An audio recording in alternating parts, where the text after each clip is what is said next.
दोस्तों, आज की कहानी जो है ना, वो एक बहुत बड़े वकील की है जिनका नाम था विश्वजीत देसाई। जिनकी एक बहुत बड़ी लॉ फर्म थी। बहुत फेमस वकील थे वो, जिनके बारे में ये कहा जाता था कि इन्होंने कोई भी केस आज तक नहीं हारा था। कहते हैं कि वो इतने पैसे वाले थे कि उनके पास सब कुछ था। फरारी, आलीशान बंगला, अपना खुद का एयरप्लेन। यानी कि इतने अमीर कि ऐशो आराम की कोई भी चीज़ ऐसी नहीं थी जो उनके पास नहीं थी। बड़ी से बड़ी गाड़ी, बड़े से बड़ा बंगला। विश्वजीत इतने फेमस थे कि उनका नाम आए दिन अखबार में आता रहता था। और अब विश्वजीत का ये पैसे और फेम का क्रेज़ इतना बढ़ चुका था कि वो दिन के 18 से 20 घंटे लगातार काम करते थे। कोई भी छुट्टी नहीं लेते थे। और इसी वजह से उनकी पर्सनल लाइफ में बहुत गलत प्रभाव पड़ने लगा था। उनकी शादी टूट गई और उनकी फैमिली ने उनसे बात करना तक छोड़ दिया था। अब इनके पास काम करने के अलावा कोई और चारा भी नहीं था। और एज अ रिजल्ट हुआ ये कि लगभग 50 साल की उम्र में ही 75-80 साल के लगने लगे थे। एक दिन की बात है कि वो हमेशा की तरह जब उस दिन भी अपने ऑफिस गए और अपने काम में बहुत बिजी थे, तो अचानक ही उनकी छाती में दर्द होने लगा और वो ज़मीन पर गिर गए। डॉक्टर को दिखाने से पता चला कि उनको हार्ट अटैक आया था और उन्होंने कहा कि अब विश्वजीत को अपना वर्कलोड कम करना होगा। अब बहुत शौक में आ गए विश्वजीत कि इतनी बड़ी लॉ फर्म के मालिक, जिसने कभी कोई भी केस नहीं हारा, वो अपनी ज़िंदगी का केस नहीं लड़ सके। अपनी धीरे धीरे सभी गलतियों का एहसास उन्हें होने लगा और फिर उन्होंने एक बहुत ही बड़ा और अद्भुत डिसीजन लिया जिसने सबको हिला कर रख दिया। उन्होंने अपना सब कुछ बेच दिया, अपना आलीशान बंगला, अपनी फरारी कार, चार्टर्ड प्लेन, सब कुछ, और बिना किसी को बताए वो एक सफ़र पर निकल गए अपने कुछ प्रश्नों के उत्तर जानने के लिए। और जानते हैं ये सफ़र कहाँ का था? ये सफ़र था भारत का, जहाँ उन्हें हिमालय की तरफ कहीं जाना था, क्योंकि उन्हें किसी ने ये बता दिया था कि उनके सारे प्रश्नों के उत्तर उन्हें भारत में ही कुछ ख़ास किस्म के मॉन्क्स यानी संतों के पास ही मिलेंगे। वो सभी मॉन्क जो कम से कम 100 सालों की उम्र से भी ज़्यादा जीते हैं, और वो भी बिल्कुल जवानों की तरह, जिनकी नॉलेज और लाइफ अंडरस्टैंडिंग दुनिया की हाईएस्ट विजडम में से आती है, जिनके पास ऐसा कोई सिस्टम था जिससे कि किसी भी लाइफ को हाईएस्ट लेवल तक पहुंचाया जा सकता है। पर समस्या ये थी कि ये मॉन्क रहते कहाँ हैं, ये किसी को भी नहीं पता था। पता था तो बस इतना कि ये मॉन्क्स हिमालयन माउंटेन के पास कहीं बाहरी दुनिया से दूर रहते हैं। तो इसीलिए ये विश्वजीत अपना सब कुछ दांव पर लगाकर चले गए इन मॉन्क्स को ढूंढने के लिए। बहुत दिनों तक ऐसे ही ढूंढते ही रहे, लेकिन उनके हाथ कुछ नहीं लगा। कहीं से कुछ भी सुराग पता नहीं चला सके विश्वजीत। लेकिन फाइनली वो कहते हैं ना कि ढूंढो तो भगवान भी मिल जाते हैं। इसी तरह से इन्हें भी एक दिन एक मॉन्क दूर कहीं हिमालय में मिल ही गए। और अब विश्वजीत इस मॉन्क से बात करते हैं और अपने सारे प्रश्न उनके सामने रखते हैं। ये मॉन्क विश्वजीत को बहुत अच्छी तरह से समझने जानने के बाद अपने एक गांव में ले गए और वहां उन्हें मॉन्क के लीडर से मिलवाया। अब एडवोकेट विश्वजीत हाथ जोड़कर उनके पैरों में गिर जाते हैं और उन्हें कहते हैं, आप प्लीज़ मुझे आपकी हज़ारों साल से सीखी हुई ये विद्या, ये प्रेशियस नॉलेज और विजडम मुझे भी सिखाइए। प्लीज़, मुझे इसकी बहुत ज़रूरत है, जिससे कि मैं भी अपनी लाइफ को हाईएस्ट तरीके से जी सकूं। वो मॉन्क के लीडर दोनों हाथों से विश्वजीत को उठाते हैं और विश्वजीत को समझने का प्रयास करते हैं, उसे सांत्वना देते हैं। कहते हैं, देखो तुम घबराओ मत, तुम कुछ दिनों के लिए हमारे साथ रहो और फिर देखते हैं क्या हो सकता है। और वो मॉन्क को कहते हैं कि इनके खाने पीने रहने की व्यवस्था की जाए। और विश्वजीत इन मॉन्क्स के बीच में रहने लगते हैं। जो मॉन्क्स के लीडर थे ना, वो बहुत ध्यान से विश्वजीत की हर एक हरकत, हर एक एक्टिविटी को बहुत ध्यान से देखते थे। और देखते ही देखते उन्होंने एक दिन विश्वजीत को अपने पास बुलाया। विश्वजीत ज़रा इधर आओ। और विश्वजीत दौड़कर इनके पास आते हैं और हाथ जोड़कर मॉन्क से पूछते हैं, जी कहिए, मैं कैसे आपकी सहायता कर सकता हूँ। मॉन्क के लीडर ने कहा, आओ बैठो, और बोलना शुरू किया। देखो विश्वजीत, मैं तुम्हें कई दिनों से नोटिस कर रहा हूँ, बहुत दिनों से लगातार तुम्हारी हर एक गतिविधि पर नज़र रख रहा हूँ। और मैंने ये सोचा है कि मैं तुम्हें वो प्रेशियस नॉलेज, वो विजडम ज़रूर सिखाऊंगा, लेकिन तुम्हें मुझे उसके लिए एक वचन देना होगा। विश्वजीत हाथ जोड़कर फिर से कहते हैं, आप आज्ञा कीजिए, मुझे क्या करना होगा। मॉन्क के लीडर ने विश्वजीत की आंखों में आंखें डालकर कहा कि जिस तरह से मैं तुम्हें इस नॉलेज को सिखा रहा हूँ, उसी तरह से तुम्हें मुझे वचन देना होगा। तुम इस नॉलेज को अपने तक ही सीमित नहीं रखोगे, बल्कि अपनी पूरी लाइफ में कम से कम किसी एक इंसान को ये नॉलेज ज़रूर सिखाओगे जिसे कि इसकी ज़रूरत हो।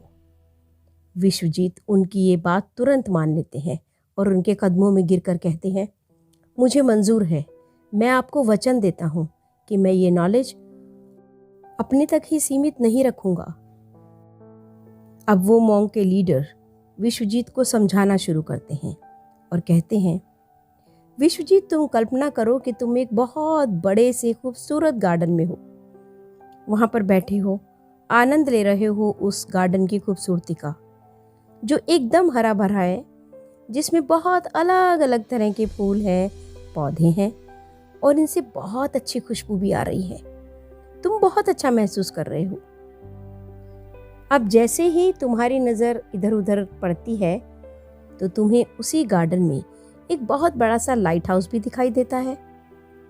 अभी तुम उस लाइट हाउस को देख ही रहे थे कि अचानक से बहुत ज़ोर से आवाज़ सुनाई देती है, और जैसे ही तुम्हारी नज़र उस आवाज़ की तरफ घूमती है, तुम क्या देखते हो कि उस लाइट हाउस के दरवाजे से एक 9 फीट का लंबा चौड़ा पहलवान सूमो निकलता है। वो भी उस बगीचे में टहलने लगता है।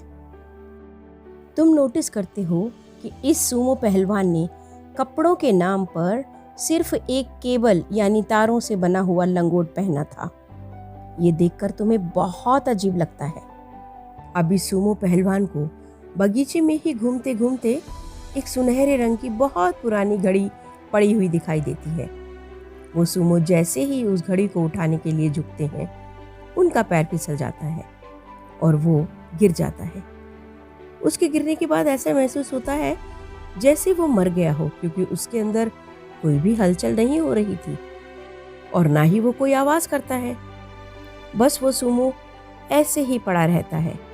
पर फिर अचानक उसे बहुत अच्छे फूलों की खुशबू आती है और वो सूमो खुशबू सूंघकर उठ जाता है।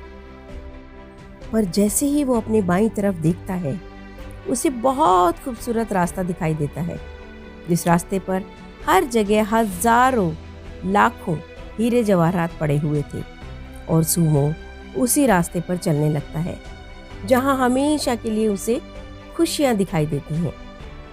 विश्वजीत, जो कि इस कहानी को बहुत ध्यान से सुन रहा था, उसे ये कहानी बहुत अजीब लगती है और वो मॉन्क से पूछता है, आई एम सॉरी बट इस कहानी का क्या मतलब था?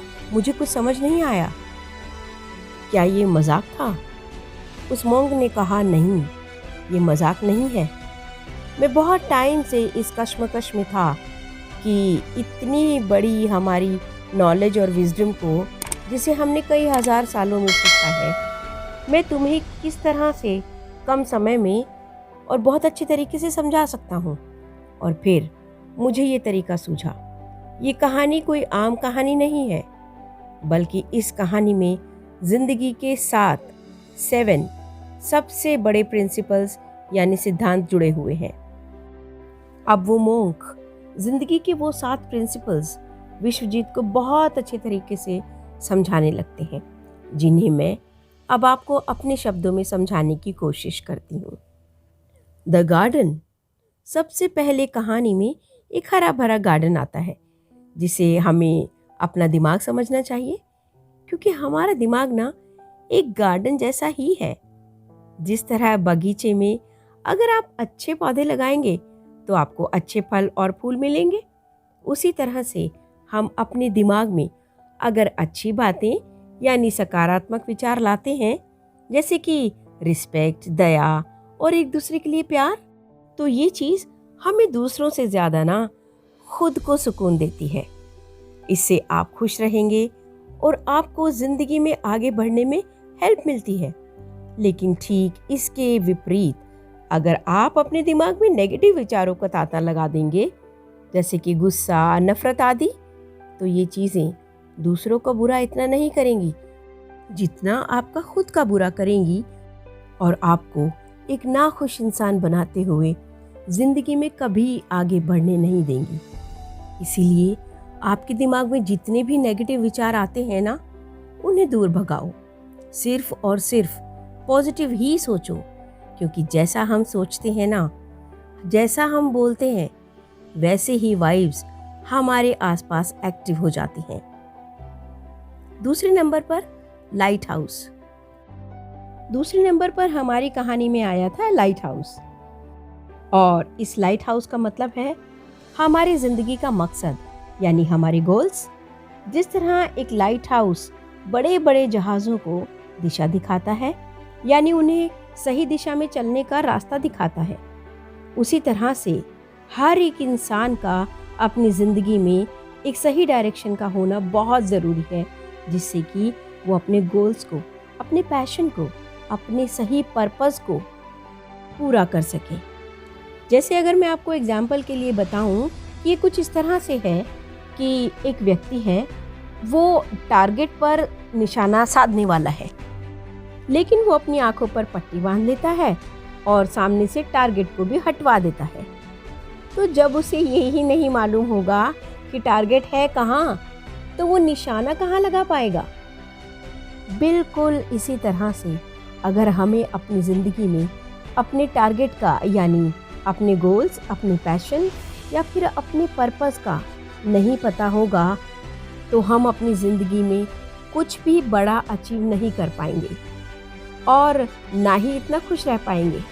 तो सबसे पहले आप अपनी ज़िंदगी के गोल्स को पहचानो और फिर अपने टारगेट पर निशाना लगाते रहो, फिर आपको अलग ही लेवल की खुशियाँ मिलेंगी और सफलता भी। The Sumo. नंबर 3 पर आते हैं हमारे सूमो पहलवान, जो रिप्रेजेंट करते हैं काइजेन को। काइजेन एक जापानीज फिलोसफी है, जिसका मतलब होता है continuous learning and improving yourself in the form of discipline. मतलब हमेशा सीखते रहना।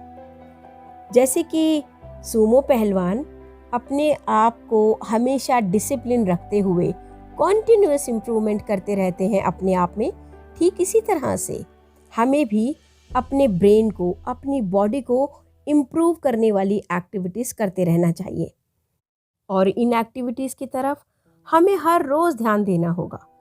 लेकिन बहुत से लोग खुद को इम्प्रूव करने का टाइम नहीं निकाल पाते। तो यहाँ पर एक एग्जाम्पल है जो मैं आपको बताती हूँ कि जैसे एक व्यक्ति है और वो गाड़ी चला रहा है और वो पेट्रोल पंप के पास से ही गुजरता है, लेकिन वो कहता है भाई मेरे पास तो पेट्रोल डलवाने का टाइम नहीं है, क्योंकि मैं तो ड्राइव कर रहा हूँ और बिज़ी हूँ। जबकि उसे ये भी पता है कि गाड़ी का पेट्रोल कभी भी ख़त्म हो सकता है।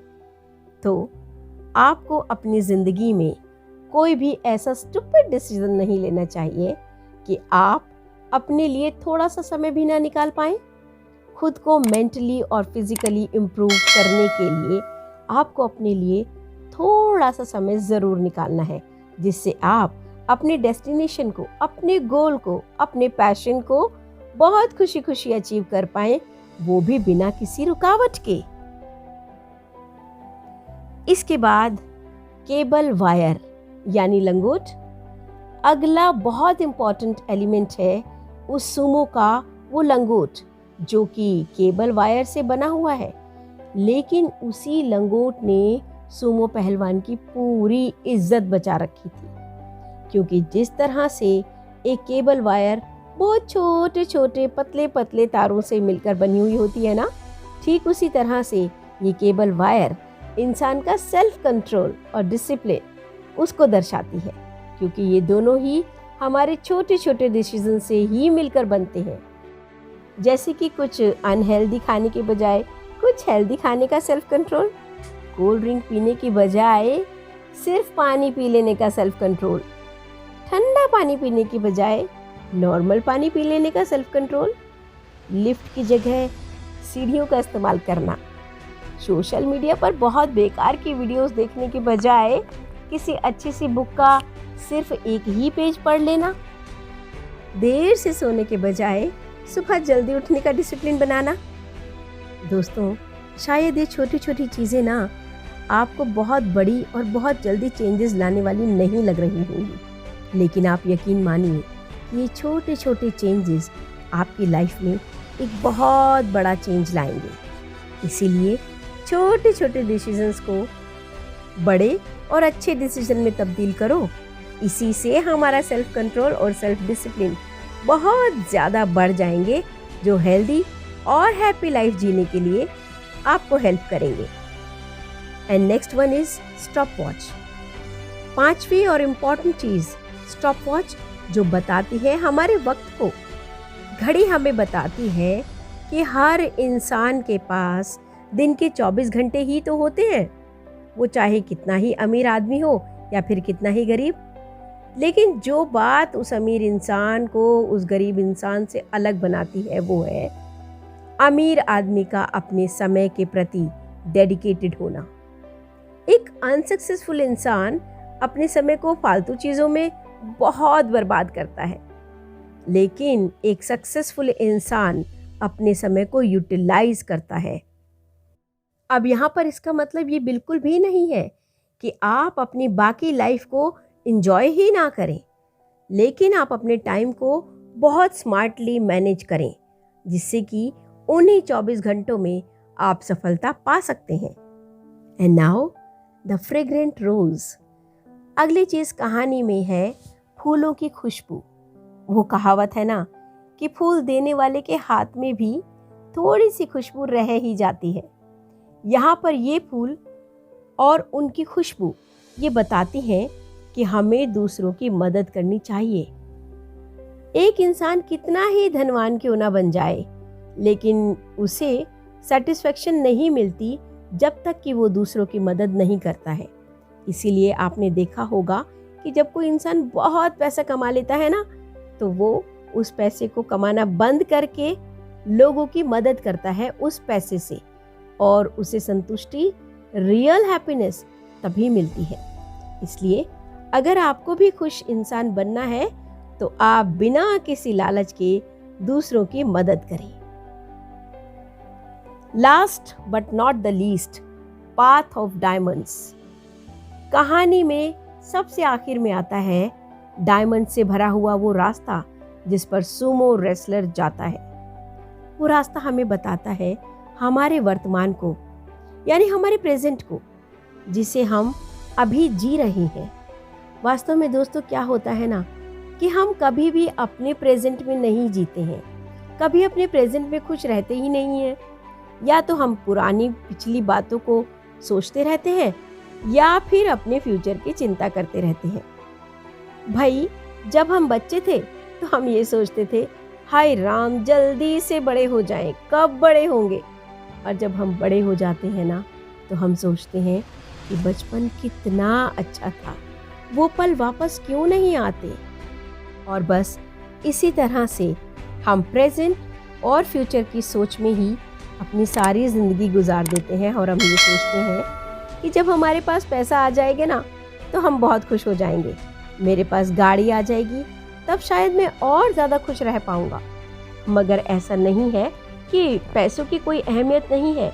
पैसा होना बहुत अच्छी बात है, लेकिन हमें हमेशा अपने वर्तमान को, अपने प्रेजेंट को जीना सीखना चाहिए, जैसे कि अपने बच्चे, अपने माँ बाप, अपनी फैमिली। हमारे पास जो भी कुछ है ना उसी में खुश रहना सीखना चाहिए, क्योंकि जब ये पल हमारे पास नहीं होंगे ना तब हमें याद आएगा कि ये छोटे छोटे पल यानी छोटे छोटे डायमंड्स ये कितने खूबसूरत थे, लेकिन फिर वो प्रेशियस मोमेंट्स आपको वापस कभी नहीं मिल पाएंगे। कभी भी उन प्रेशियस मोमेंट्स को आप किसी भी चीज़ से रिप्लेस नहीं कर सकते। इसीलिए अपने प्रेजेंट को जितना हो सके उसे उतना ही ज़्यादा जीने की कोशिश करें। तो ये थे वो 7 मोती जो उस मॉन्क ने विश्वजीत को समझाने के लिए एक कहानी रूपी माला में पिरोए थे। जिस तरह मॉन्क ने विश्वजीत को इस विजडम को अपने पास रखने के लिए नहीं, बल्कि कम से कम एक व्यक्ति को इस नॉलेज के बारे में सिखाने के लिए कहा था और उसका जीवन बदलने के लिए कहा था, ठीक उसी तरह दोस्तों मैं भी आपसे सिर्फ इतना ही प्रॉमिस लेना चाहती हूँ कि आप भी कम से कम एक व्यक्ति को अपनी ज़िंदगी में इस नॉलेज को ज़रूर बांटें। Thank you so much.